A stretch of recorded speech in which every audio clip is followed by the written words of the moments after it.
இனிய தோழர்களே தோழியரே, நான் உங்கள் சிப்லாலேருந்து பேசுகிறேங்க. இன்றைக்கி இந்த சேலை ரொம்பவே அழகாக இருக்குது. ஆனால் அவங்க காலில் கொலுசு மாட்டி இந்த மாதிரி பிரிஞ்சு போச்சு. அது என்ன பண்ணுறது, அது வரைக்கும் அப்படியே கட் பண்ணி போட்டுடலாமான்னு கேட்டாங்க.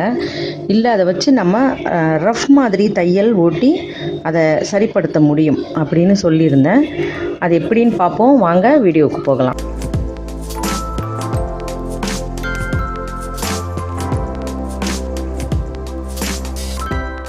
பொதுவாக இந்த மாதிரி சேலைகள் நீங்கள் எடுக்கும் பொழுது நீங்கள் இந்த ஓர தையலை ஒரு தடவை போட்டுக்கிட்டிங்கன்னா நல்லது.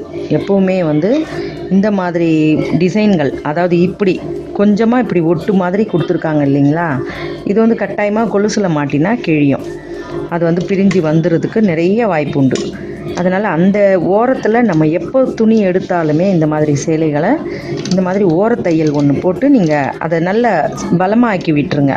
அது ஸ்ட்ராங் ஆகிடுச்சுன்னா உங்களுக்கு ரொம்ப எளிமையாக இருக்கும். அதுக்கப்புறமா நமக்கு இந்த எக்ஸ்ட்ராவாக இப்போ இது மாதிரி பிஞ்சு போயிடுச்சு இல்லையா, இந்த மாதிரி நமக்கு பிஞ்சு போன பிறகு அதை தைக்கிறது கொஞ்சம் கடினமான வேலை.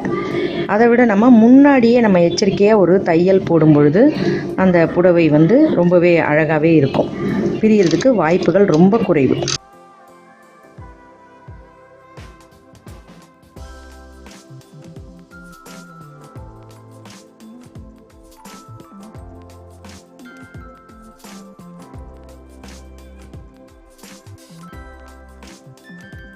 இப்போ இப்படி வருது இல்லைங்களா, இதெல்லாம் கொஞ்சமாக இருக்குது.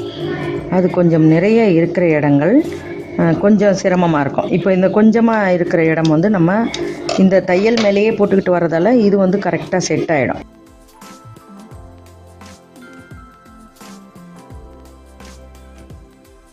இந்த இடத்துல கொஞ்சம் ரஃப் தையல் மாதிரி போடுங்க.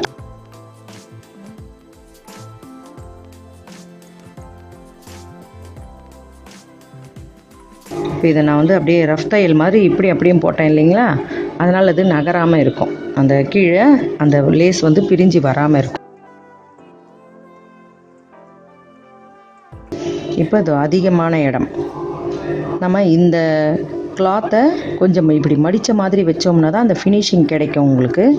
இல்லைன்னா உங்களுக்கு அந்த மேலே பிசிறு வெளியே தெரிஞ்சுக்கிட்டே இருக்கும்.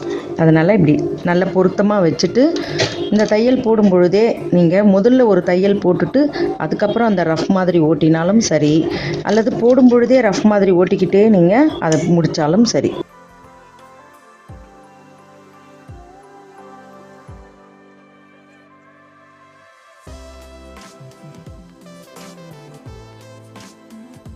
இப்போ இதையும் நான் அதே மாதிரி தான் தைச்சிருக்கேன். இந்த மாதிரி விஷயங்களை தைக்கும் பொழுது மேலே பிசுறு தெரியக்கூடாது. அதுதான் ரொம்ப ரொம்ப முக்கியம். இன்னொன்று நீங்கள் செய்யலாம். இந்த மாதிரி சாரீக்கு சில பேர் இது ரொம்பவே இந்த இடமெல்லாம் கீழே ஃபால் கனமான போர்ஷனாக இருக்கிறதால ஃபால்ஸ் வைக்க மாட்டாங்க. ஆனால் நீங்கள் ஃபால்ஸ் வச்சிங்கன்னா கண்டிப்பாக ரொம்ப சேஃப்டியாக இருக்கும். கொலுசு போடுற போது அதில் மாட்டி கிழியாத இருக்கிறதுக்கு கட்டாயம் நீங்கள் ஃபால்ஸ் வச்சிட்டிங்கன்னா அது இன்னமும் நல்லாவே இருக்கும்.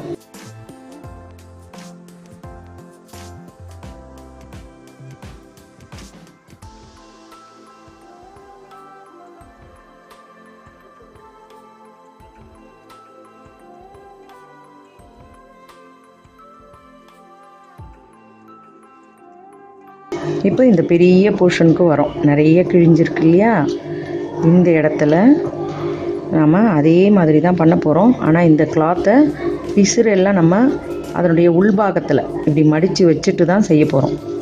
அப்போ தான் உங்களுக்கு அது கரெக்டாக உட்காரும்.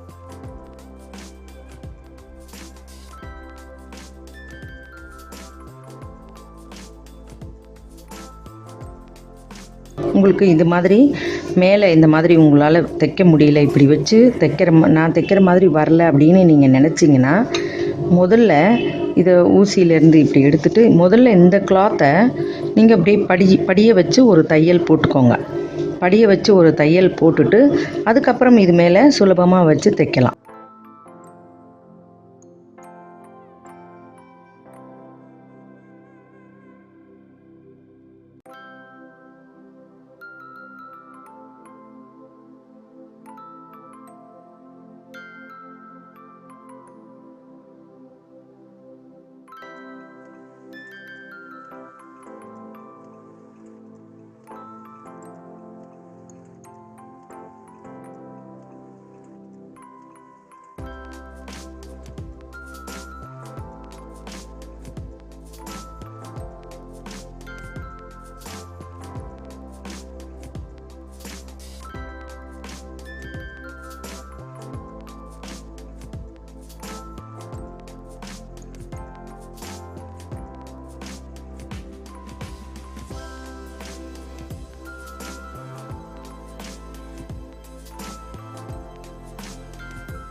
இந்த பிசுரை அப்படியே நான் உள்நோக்கி மடக்கி, எப்போவுமே இந்த மாதிரி சேலைகள்லாம் இந்த மாதிரி தான் தைச்சிருவேன்.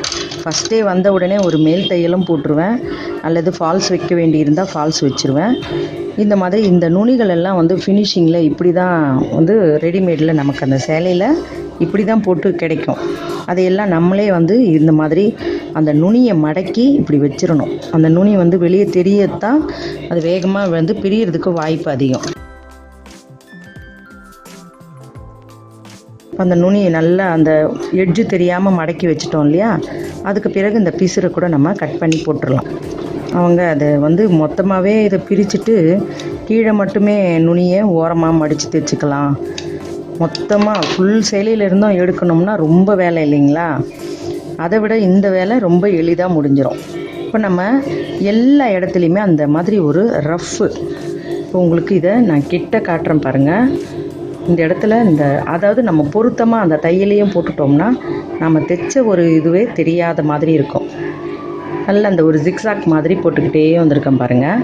இப்போ அந்த மாதிரி இருக்கும் பொழுது உங்களுக்கு அந்த விஷயம் வெளியே தெரியறதுக்கு வாய்ப்பே இல்லை. சரிங்களா? தெரியுதா? இங்கெல்லாம் அப்படி தான் தைச்சிருக்கேன். முழுக்கவுமே நம்ம இப்போ அந்த சேலையில் நம்ம இதை பிரிஞ்சிருந்த அந்த ஒத்தையை ஜாயின் பண்ணிட்டோம் இல்லையா? இப்போ எல்லாத்தையுமே நம்ம ஆரம்பத்திலேருந்து எந்த இடத்துல பிரிகிற மாதிரி வாய்ப்பு இருக்கிற இடங்கள்லாம் நம்ம அந்த மாதிரி ஜிக்ஸாக் ஒன்று போட்டு விட்டுறலாம். இப்போ இங்கெல்லாம் பார்த்திங்கன்னா இதுதான் வந்து ஃபினிஷிங். இங்கெல்லாம் சரியாக இருக்குது. கரெக்டாக அந்த கீழே ஃபாலில் மட்டும்தான் அந்த மாதிரி ஆயிருக்கு. அதனாலேயே நீங்கள் ஃபால்ஸ் வச்சு போடுறது ரொம்பவே நல்லது.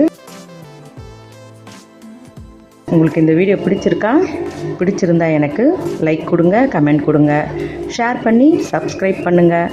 பெல் ஐக்கான் அழுத்துனீங்கன்னா நான் போடுற வீடியோஸ் உங்களுக்கு தொடர்ச்சியாக கிடைக்கும். மிக்க நன்றி. வணக்கம்.